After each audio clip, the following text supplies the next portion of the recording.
Hey friends, welcome to my channel. My name is Shailene Louise. Today I'm going to be showing you how I paint a watercolor floral fall wreath, and you can use whatever supplies that you have. It doesn't have to be the exact same as mine. And if you're ready, let's jump right into it. Hey my friends, so for this, we'll call it a harvest wreath tutorial. I am getting started by just drawing this little pumpkin here, and so I'm using just some yellow and some pink that I have here, and I just kind of drew these little sections to sort of show the segmented little parts of the pumpkin. Quickly added a little stem and some leaves. At the top of this wreath, I wanted to add just this kind of simple little pinkish colored bow, and then some bluish flowers here. So the colors in this are going to be more on the warm earth tone side. You'll see that I'm often going to be reaching for yellows, browns, desaturated greens. Here I am drawing a pine cone. And so yeah, we're seeing a lot more of those neutral earth tones. And I complement that by adding a few moments of blue. So adding kind of this eucalyptus looking moments in a few places.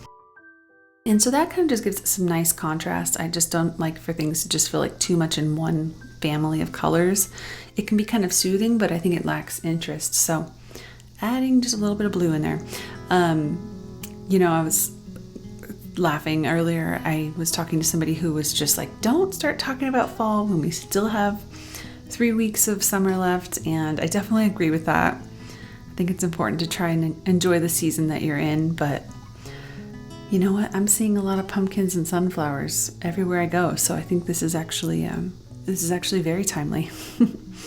So I'm trying to just kind of go between kind of like a more cool green and more of a warm green, but mostly trying to lean towards the warmer and the more desaturated side.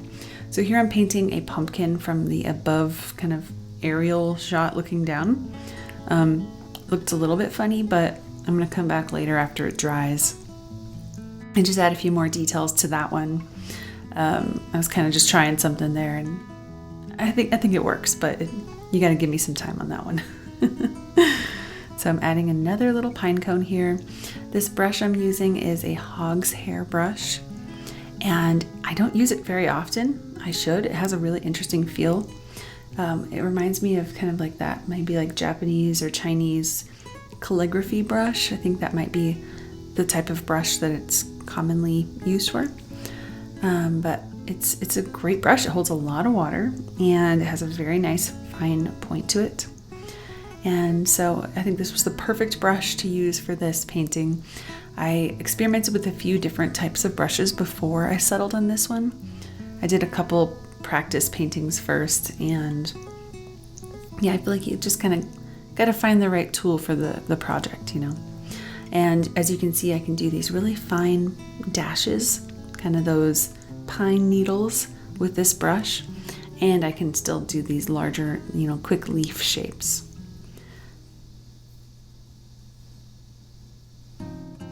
So I'm going back to my cool blue color. You know, it might sound strange to be adding blue, but it really does work. I think especially when you see this painting all said and done, adding that little bit of coolness is a really great effect. So something with this painting, I also, since I wanted it to feel more desaturated, a little bit less intense, I went ahead and just started off with a dirty palette, and I just sort of using the colors that were already there. I bring colors into those kind of dirty puddles, and I find that I'm able to get to the color I want to get to really quickly when I just work with what's already there and just mix. You know, some people will use the term mud. I'm not ever too worried about mud. If you like the way it looks, it's not mud. So that's my rule there, I guess. So adding another pumpkin here at the bottom. This is the last pumpkin I'll do. Trying to just kind of go between red and orange as I paint those little pumpkin sections, adding a little Cosmo flower. I think it's a little Cosmo. A little Cosmo flower right next door. And here I'm trying to get to a really, really nice dark red color. So using a little bit of raw umber, a little bit of blue, and a little bit of, what's my green? Quinacridone red. And I get to that really beautiful, deep, rich, like burgundy color.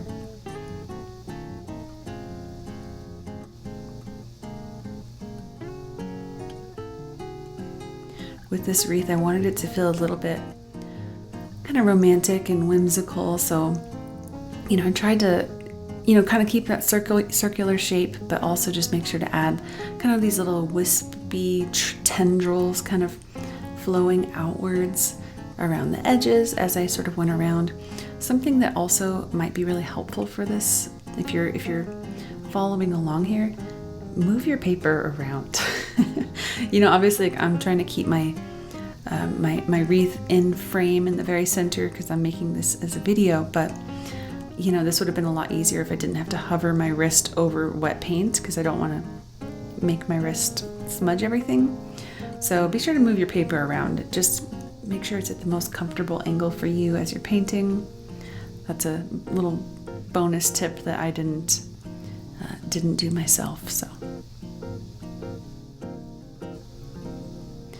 And we're definitely getting to that phase in fall over here, or not fall, but in the growing season, I guess, where as soon as September 1st hit, it was like, I remember that morning, went outside to go for a walk, and I was like, oh my goodness, I need a sweater. I actually feel kind of cold. And the sunflowers in our yard are starting to look so spent. We still have a lot of beautiful blooms, but the leaves are just looking so sad and so shriveled. So it's just that time of year. I think it's time to give up the ghosts around September, early September. But we still got a little bit of time. There's still going to be lots of beautiful flowers, at least here in New Mexico. So I'm just adding those little wispy leaves.